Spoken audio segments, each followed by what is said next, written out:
жағдайы. Сабақты бастамастан бұрын біз сіздермен үй тапсырмасына сұрақтар қойылайын. Бұл үй тапсырмасын тексеру үшін сіздердің алдарыңызда QR кодтар бар. Осы QR код арқылы кіріп, өзіміздің бағамызды анықтайық. Яғни бәріміз телефондарыңызды алып шығуға рұқсат. Телефон арқылы кіріңіздер. Ашылды ма сіздерге? Жақсы, енді осы сұрақтарға жауап беріңіздер. 7 балл, 10 сұрақтан 7 сұрағым дұрыс екен, Айдана, өте жақсы. 7 балл, және 58 секундта орындаған екенсің, да? 7 балл, 1 минутта орындаған екенсің, өте жақсы. 7-ші сынып, сіздердің үй тапсырмасын тексеру бойынша балдарыңыз қанша болды? 6-дан 6 балл. 6-дан 6 балл, және 6-дан өте жақсы. Яғни, үй тапсырмасы сіздерге түсінікті болғаны анықталып отыр. Жақсы. 8-ші сынып, сіздер кітаптағы материалмен таныса отырыңыздар. Мен 7-ші сыныппен жұмыс істеймін. Балалар, яғни елдердің географиялық, физикалық, географиялық жағдайына сипаттама беру үшін ол белгілі жоспар бойынша сипаттама береміз. Бұл жоспар сендердің алдарыңызда орын тұр, мінекей. Яғни бірінші қандай жоспар бойынша сипаттама беруге болады екен, аяулым? Елдің атауын,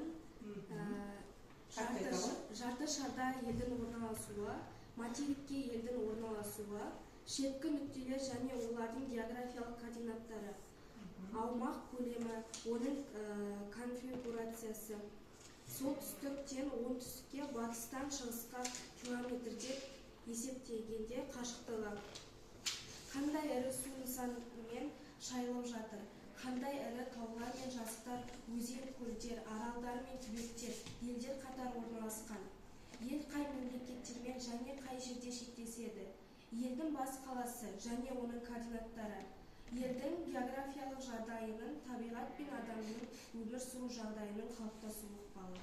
Жақсы. Яғни бізде балалар қазір осы жоспар бойынша Қазақстан территориясының шеткі нүктелерін, негізгі қалаларының көлемін, олардың оңтүстіктен солтүстікке, батыстан шығысқа ұзындығын және қай елдермен шектесіп жатқанын сендер мапмайкер программасы бойынша өздеріңіз анықтауларыңыз керек болады. Ол үшін мапмайкер қолданып жүрген сайтқа кірейік және осы тапсырма бойынша Қазақстанға сипаттама берейік.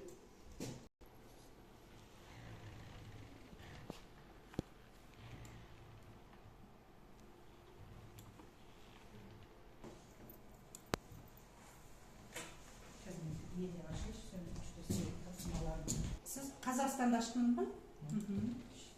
Енді несін өлшейміз бірінші? Батыстан шығысқа дейінгі ұзындығында өлшеуі. Профилін анықтауымызға болады, е? Өте жақсы. Балалар, сіздер де ашып отырсыздар ғой. Сіздер осы интернет арқылы шыққан ұзындығы, нақты ұзындығымен, нақты қашықтығына сай келе ме? Соны тексеріп отырыңыздар бір жағынан, жарай ма? Алдарыңызда атластарыңыз бар. Өте жақсы.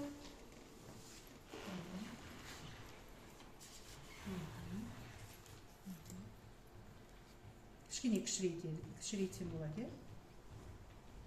Кішкене кішірейтсеміз, ба? Енді өте жақсы. Шеткі нүктесін басамыз. Өлшеуді тағы бір басасың, е? Мына жерде мильмен көрсетіліп тұр ғой, балалар, бірақ та біз оны не істейміз? Километрге ауыстырып аламыз, е? Сол кезде ұзындығын айтамыз. Географиялық жағдайлар сипаттамасы. Олар ірі қалалары, астанасы, ірі мемлекеттермен шектесілген, және де қандай мұхитпен байланысқан. Кене мұхитқа шыға аламын, е? Соны айтуға болады.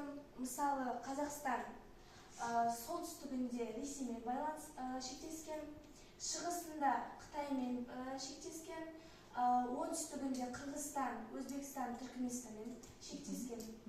Және Қазақстанның екі су шекарасы бар, ол Арал теңізі, Каспий теңізі арқылы өтеді.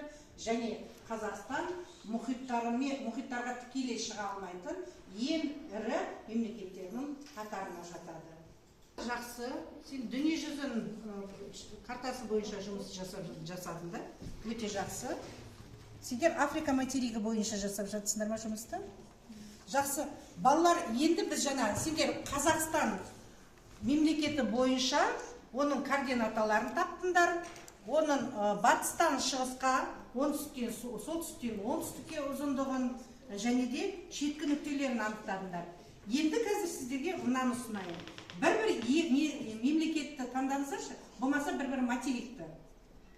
Қай материкті таңдар едіңіз? Евразия. Сіз бір елді таңдаңыз. Ресей Федерациялық Федерациясы. Айдархан? Германия. Жақсы. Ендеше осы таңдаған мемлекеттерге жаңағы сіздердің географиялық, физикалық географиялық сипаттама бойынша анықтама дайындайсыздар, ақпарат дайындайсыздар. Сіздердің алдарыңызда ноутбук дайын, қолдансаңыздар болады, және атласты қолданып, мынау жоспар бойынша әр таңдаған елдерге, материкке сипаттама бересіздер. 5 минут уақыт беріледі сіздерге. 8-ші сынып, жаңа сіздер оқулықтағы материалмен таныстыңыздар, қосымша ақпараттар алдарыңызда бар. Енді сіздерге жұптық жұмыс ұсынамын. Яғни, бірінші топ жаңа берілген тапсырма бойынша елдің саяси географиялық орнына қатысты саясаткер ғалымдардың тұжырымдамаларын анықтаңыздар. Қандай тұжырымдамалар? Айдана жауап бере қоясың. Неміс географы Фридрих Рацель мемлекеттің саяси күшін оның орналасқан аумағымен байланыстырады. Болашақта ірі құрлықтық мемлекеттер халықаралық саясатта басым болатынын болжайды. Британдық географ ғалым саясаткер Хилфорд Джон Маккиндер мемлекеттің саяси қуатын оның географиялық орнымен байланыстырады. Мемлекет үшін ең ауқымды географиялық орын орталық деген. Америкалық тарихшы Альфред Тайер мекен теңізге шыға алатын елдердің саяси тұрғыда басым болатынын айтты. Ежелгі грек оқымыстысы Аристотель аралдарға ерекше маңыздылық берген. Өте жоқ. Күміс және Аманжол сіздерге сұрақ болған болатын дайындау керек. Ұлттық мүдде және саясат тұрғысында елдерді бағалауға арналған критерийларды анықтаңыздар. Ұлттық мүдде және саясат тұрғысында елдерге бағалауға арналған критерийлермен таныстырасыздар. Яғни ұлттық мүдде дегеніміз не? Сіздер оны қалай түсінесіздер? Ұлттық мүдде және саясат. Әр мемлекеттің өз қажеттіліктері бар. Ол мүдде деп аталады. Әр мемлекеттің өз саясатын жүргізеді. Яғни ұлттық мүдделері жүйесін қамтамасыз ету бойынша іс-әрекет жасайды. Іс-шараларының бірқатар бөлігі мемлекеттің ішінде жүргізеді. Мұндай іс-әрекеттерді барлық түрлері ішкі саясат деп атайды. Өз мемлекеттің мүддесі үшін басқа мемлекеттермен жасалған өзара қарым-қатынастар халықаралық істердегі мемлекеттің жалпы беталысы сыртқы саясат деп аталады. Бұл сол мемлекеттің өзінің ұлттық мүддесіне сәйкес басқа мемлекеттермен және халықтармен қарым-қатынасын реттейді. Мен Ресейге емес, Қазақстанға сипаттама бердім. Жақсы, онда Қазақстанның сипаттамасын айтамын. Оңтүстіктен солтүстікке дейінгі арақашықтығы 1650 километр, батыстан шығысқа дейінгі арақашықтығы 3000 километр. Жақсы. Батыстың шеткі нүктесі Элтон және Басқұншақ көлі, ал шығыстағы шеткі нүктесі Бұқтырма өзенінің бастауы.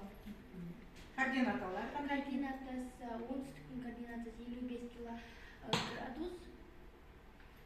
Солтүстіктің координатасы 55 градус, а оңтүстіктікі? Оңтүстігі 40 градус 56 секунд. Солтүстік бойынша, солтүстік ендікті айтылды үлгері ұмытпаймыз, жақсы. Батыстың шеткі нүкте координатасы 46 секунд. 46 градус. Секундта, 30 секундта. Шығыс бойлы, шығыс бойлы. Шығыстағы шеткі координатасы, шеткі нүктесі 87 градус 20 секунд.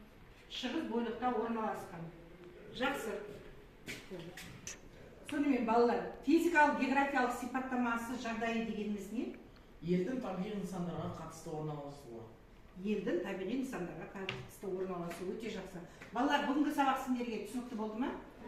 Яғни сендер өздерің таңдаған мемлекеттер материк бойынша контур картаға сызып, олардың шеткі нүктесі, физикалық, географиялық жағдайына сипаттамасын контур картаға түсіріп дайындап келеміз. Үй тапсырмасында сіздерге сол.